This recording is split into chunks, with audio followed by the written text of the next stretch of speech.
share my screen, my presentation.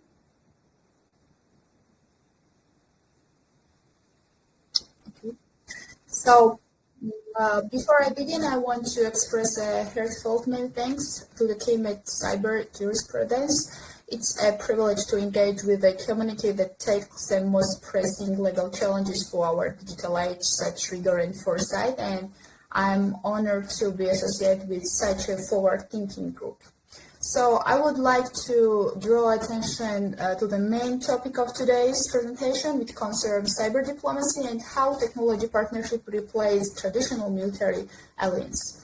So for CyJurII, the dynamic of international relations and formation of global balance of power were determined by a military alliance. From the Peace of Westphalia 1648 to the creation of the North Atlantic Treaty Organization in 1949, states sought guarantee of security through physical might.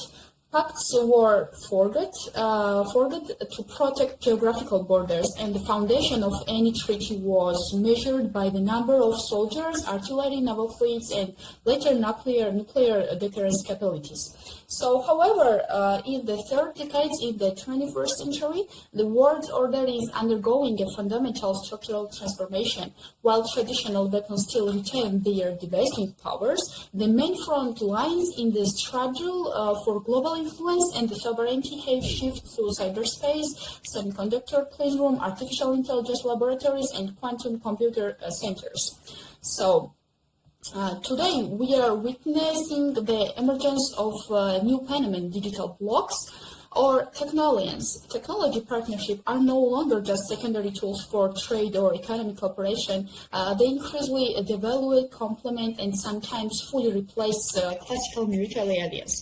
In the modern world, a state's survival and power depend not on how many square kilometers of land it holds, but rather on which segment of the global technological supply chain it controls.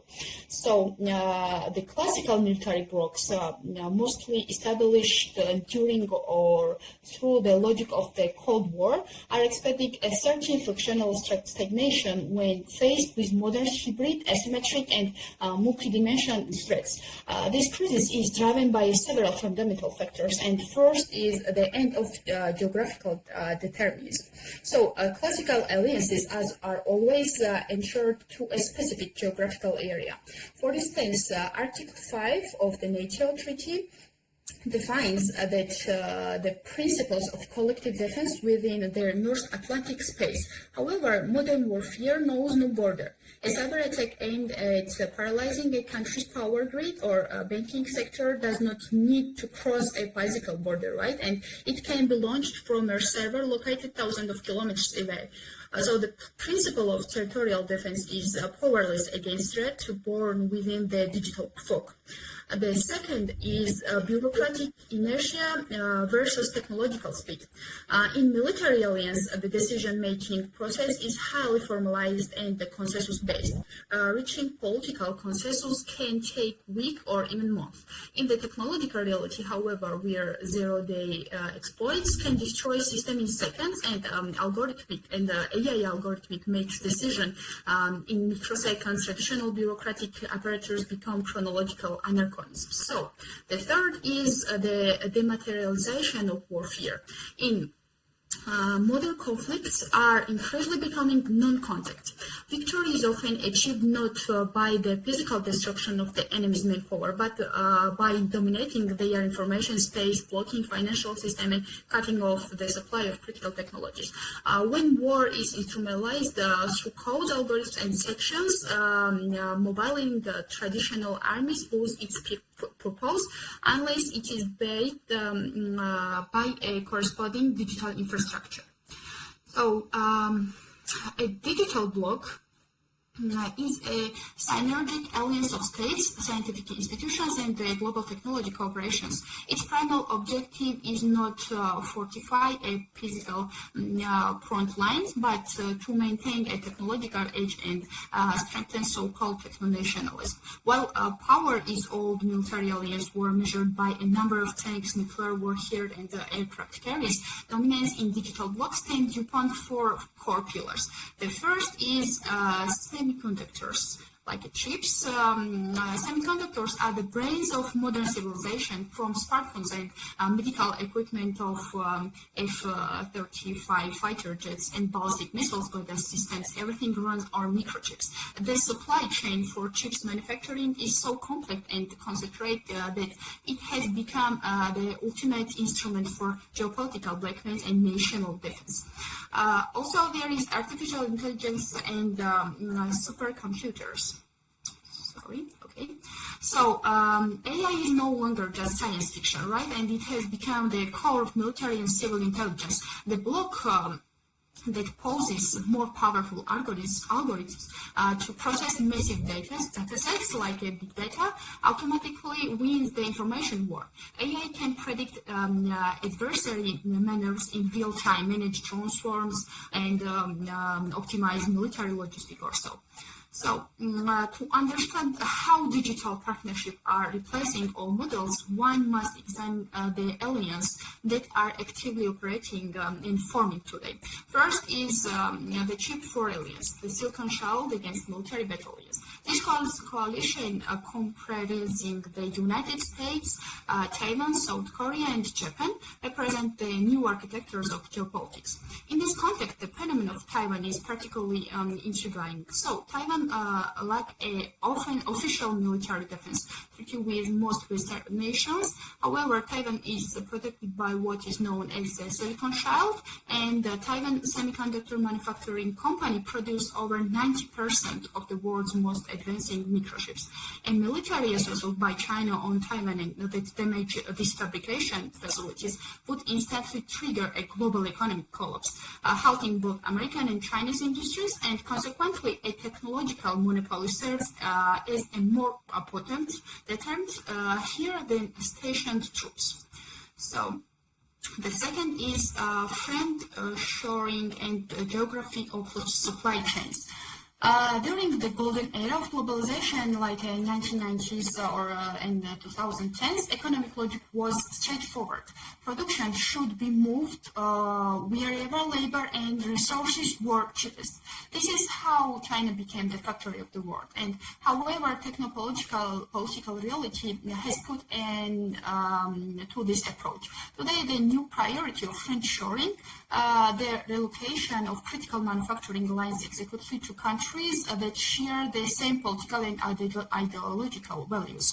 So the Western digital blocks is attempting to create a closed loop system. Chip design occurs in the United States, lithography machines came from the Netherlands, specialization chemicals came from the Japan, and high-tech manufacturing take place in Taiwan. So this network is more resilient than any formal military effects, right? Because the collapse of a single link in this chain means instant failure for all participants. So another unique feature of technological partnership is the leading role-playing by non-state actors. Private technology giants such as Microsoft, Google, SpaceX, Apple, and like this. So, in classical military alliance, private defense companies were merely constructors fulfilling state orders. In digital blocks, however, big tech companies are sovereign policymakers themselves. So, this example, the first example about this is the war in Ukraine. So, in the opening hours of the Russian invasion, Ukraine's military and civil communication infrastructure was almost entirely neutralized by cyber and kinetic strikes. So Elon Musk, who is deployment of Starlink terminals, allows the Ukrainian military to maintain command and control, coordinate drones, and receiving real-time intelligence. So a single private company effectively derailed the strategic plan of a nuclear superpower. The second example is Microsoft and cloud sovereignty. So the days before the invasion began, Microsoft specialists helped the Ukraine government migrate its entire state registry, ministerial database, and critical data from physical servers. So even if a ministry building in Kiev was physically destroyed, the digital state continued to exist. And these examples prove that a modern security security bloc cannot be effective if it excludes the private tech sectors. So state poses legitimate force, but technology giants poses the infrastructure and the velocity of innovation. So there is also many challenges, many risks, and also so. The first problem is attribution problem. While it is simple to identify an attacker in a classical war via missiles trajectory or a soldier's uniform, doing so in cyberspace is immensely difficult. The second is marginalization of small and technological encroachment nature.